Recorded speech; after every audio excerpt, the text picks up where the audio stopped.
What's up, guys? Alex Himmler or Himles here with Punch TCG. Recently, over the weekend, I got third place at the South Park Pittsburgh regional, playing Rikka Sunavalon. I started out 7-0 actually before losing the last round to Brandon Chimera. Really cool guy that I played last round for sure. Shout out to him. Actually, he has a YouTube channel, Phantoms YGO. Feel free to check it out. Kind of going in, I hadn't been, I hadn't tested a lot for this format.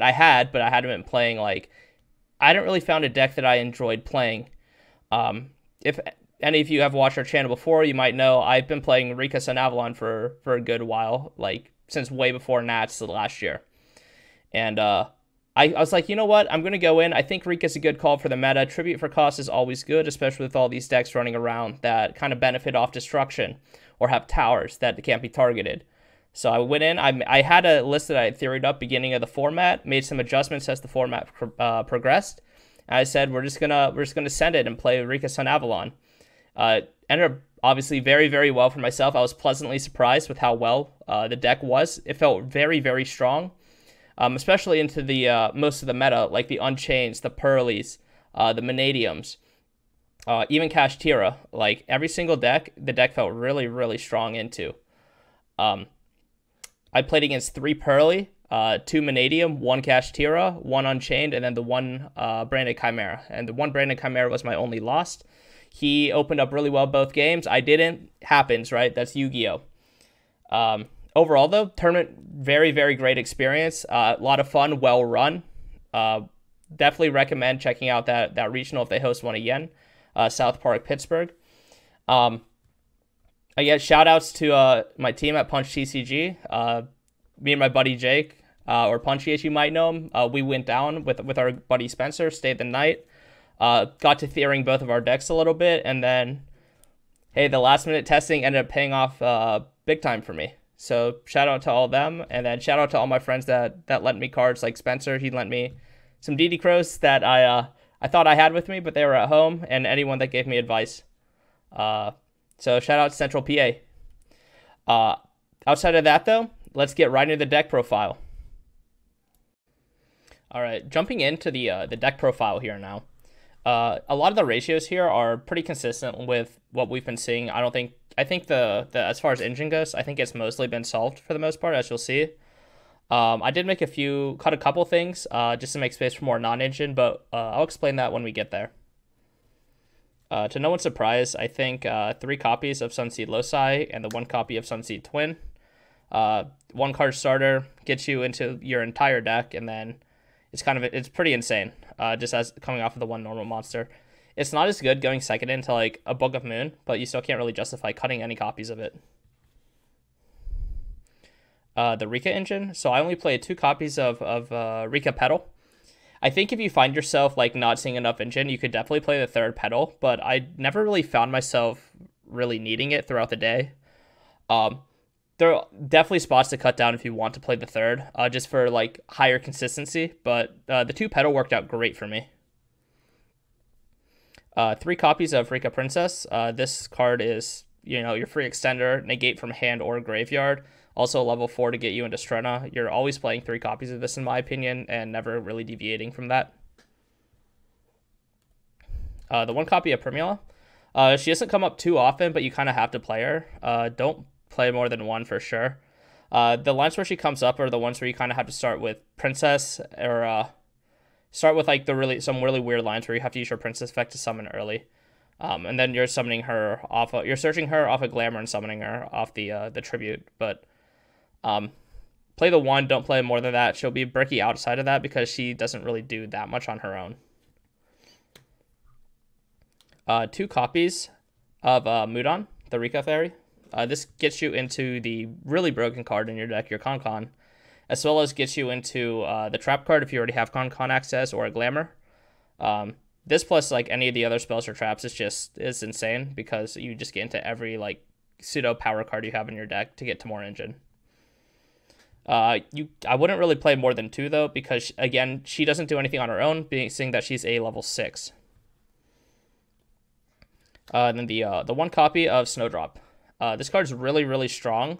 Sometimes You don't really want to play more than one because she's a level 8. It kind of sucks to draw her with no other plants because you have to have another plant with her. But the level manipulation is really, really good for your combo, and it's really good to get you into like the different XYZs that you need in order to kind of play or maneuver your opponent's board. Then we played one copy of Lone Fire Blossom. This is mainly just for the double Jasmine combo there, and to get into your Therion package as well. I guess it's also serves as a starter, but it kind of loses to every interaction. So like, it's not the most reliable starter, but it does get you into any card in your deck, so it's pretty good in that regard. Then I just played one Lilyboria and one Regulus. You could definitely play two Lilyboria, I think. This card's an extender. It's a level 8, so you could search it up at Glamour along with your Snowdrop. And more than anything, obviously it's a plant that you could summon off of your... You could search off your Jasmine, summon it, and then tribute off the Lone Fire to get into your Therion line. I don't really like the Therion cards, if I'm going to be honest with you. I think like they could be kind of bricky in the deck, but there's so many cards like Book of Moon or Book of Eclipse, and there are some end boards that if you get like Eclipse, you just kind of lose because like you lose access to your only Rikka name or something like that, which turns off like your Princess, and then turns off your follow up as well because you're not going to be like if you get Book of Moon, you're not going to be summoning your Petal back during the end phase. So I think you need the Regulus negate to kind of help counteract that. And then a lot of 2 of hand traps here. 2 Ash Blossom, 2 Droll, 2 Nib. Ash was really good. Nib was pretty okay. Droll, I think I only drew it like twice and it was fine. I think I would move this to the side moving forward. I played it because I still expected some people to have Droll in their main deck, but I only got Drolled like one time and it was game 2. In case you couldn't tell, like by the weird ratios, I am playing Crossout Designator in this list, which is kind of why I'm playing these ratios. But going forward, I think I'd move this to the side and either play the 3rd Petal and another non-engine card, or I would just like cut these for 2 different hand traps, or like another Ash and Imperm or something. Overall, though, I'm pretty happy with the choices I made here. No real complaints. It's not like I bricked on any of my my hand traps like Droll. I didn't see them. Spells now. 2 Sunvine Sowing and 3 Unexpected Die for the Sunvine package. Obviously, the Unexpected Die is going to get you into your loci without normal summoning. Really, really strong there. You could also search it off a Thrust going second because it's a normal spell. And then the Sowing, I know some people only play 1. I like the 2 of it because you could still combo with it with some hands. And it just gets you into full combo, even if you don't open up like loci.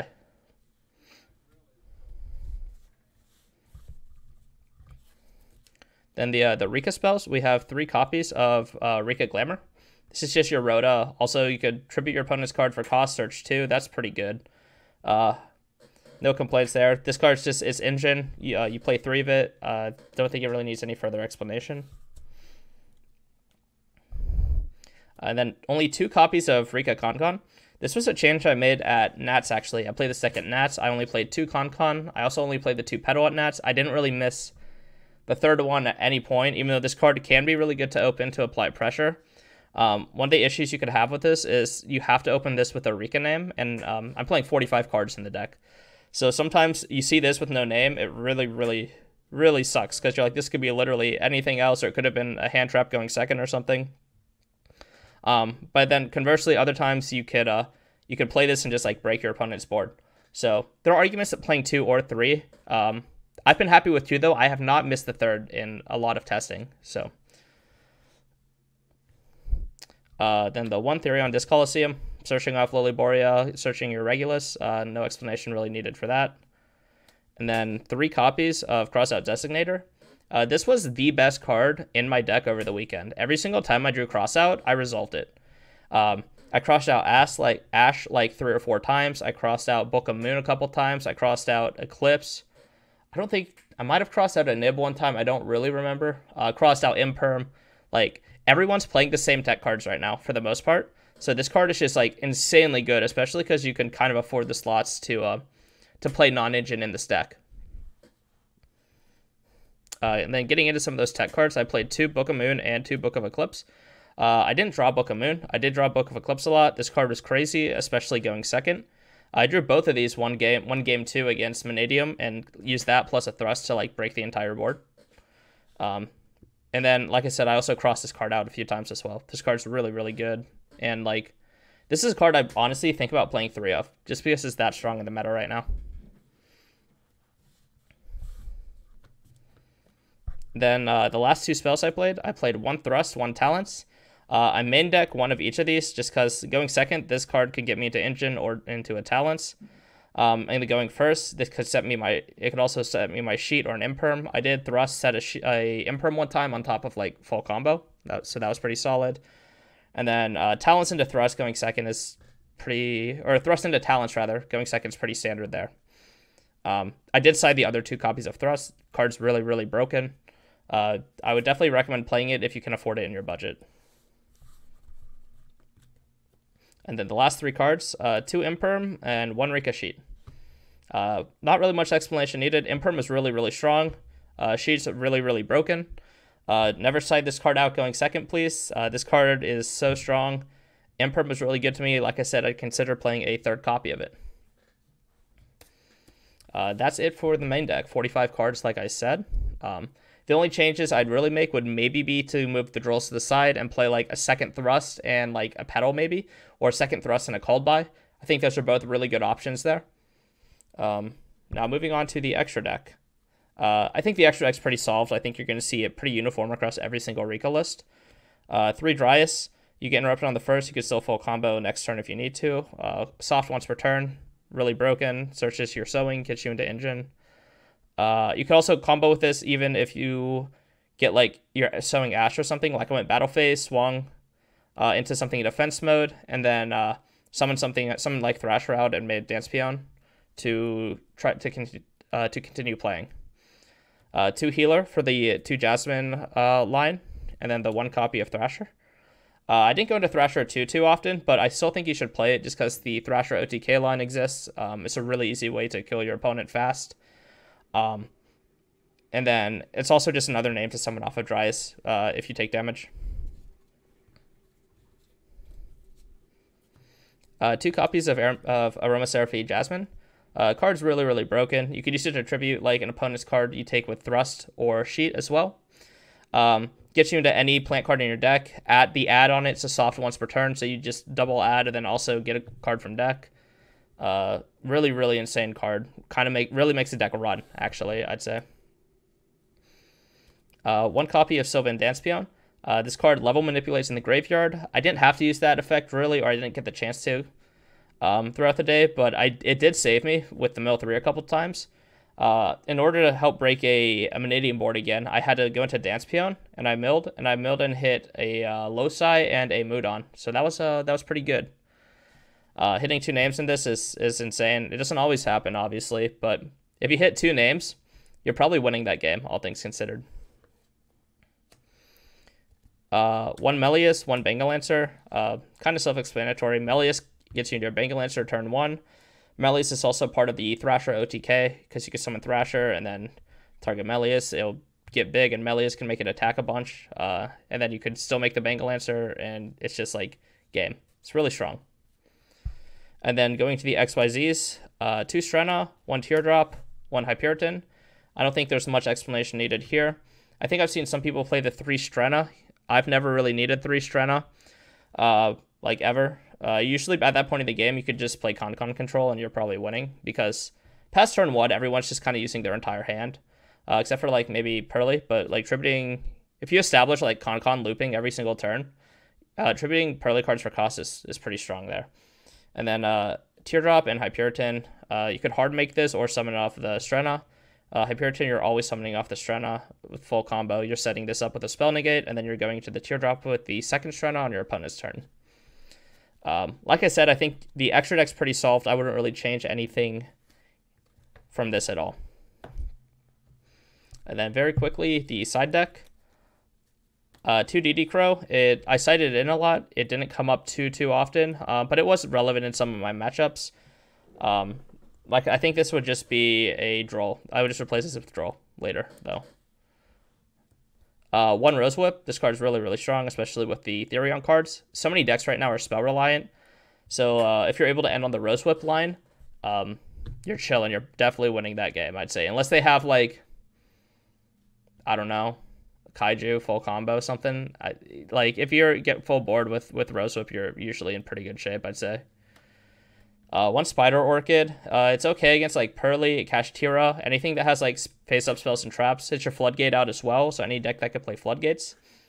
I sided in a couple times against, like, Kashtira, like, against Pearly if I had nothing else to side in. You definitely, I think you still have to play this, even if you don't side it in super often. 2 copies of Thrust. The third one's in the main deck, if you remember. This card was broken. This was the second best card in my deck all day. Again, if you could afford these, I'd pick these up. It gets you into, like, any out you need for the most part, and it forces interaction above all. Like, even if I knew my Thrust was going to get negated, or, like, the card I searched off Thrust was going to get negated, my opponent, like, has to interact with this card, and then I would just, like, normal summon Loci and win. It was crazy. One Herald with the Abyss. A lot of Pearly running around. Pretty good into that, and it's also just, like, generic spot removal for a lot of decks. Anything that has, like, a Kaiju's type monster is good against, and there are a few of them.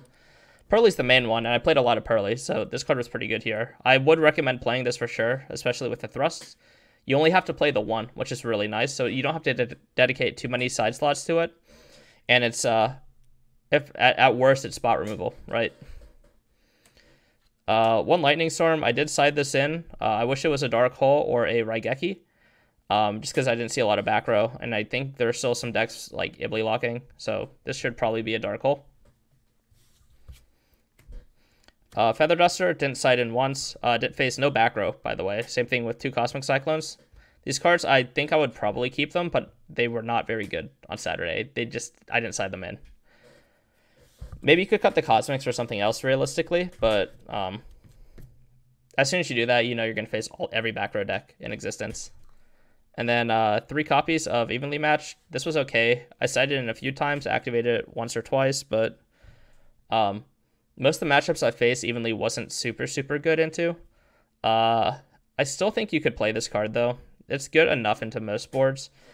I don't really know what I would cut it for if I were to cut it for something else, because I think Dark Ruler's not very strong right now. That would probably be the first one I cut it for, but this card was fine. It was definitely better than Duster and Cosmic, so... And it's a little bit more than just back row. So, and the last card I played was Spiritual Water Owie. Just the 1 copy, especially if I get thrusted, or if I could thrust into something going first, like game 3. The Owie's a really, really strong target. It's a hand rip, triggers your Strenna. I didn't get to activate this at all. Didn't draw it once. Didn't get hand trapped when I had thrust in my hand. Game 2 or 3 going first. But I mean, it's just the 1-of slot. I think I would keep it in still. And that was it. If you guys have any questions, let me know. I was really, really happy with this list, though. I would probably take almost the exact same list to another regional coming up. Like I said, the only changes I think I would make is maybe I could justify putting Droll to the side, taking out the DD Crows, then playing... I think I would play a Thrust and a Called By is what I would do. But, yeah, Plant's best deck. This deck was really, really insane for me the entire day. If you're thinking about picking up this deck for the season, I think it's a pretty good meta call. Tributing your opponent's cards for cost is really, really good right now, especially against like Vanadium and Unchained. But other than that, yeah, again, if you have any questions, let me know, and have a nice rest of your day. Be sure to like and subscribe.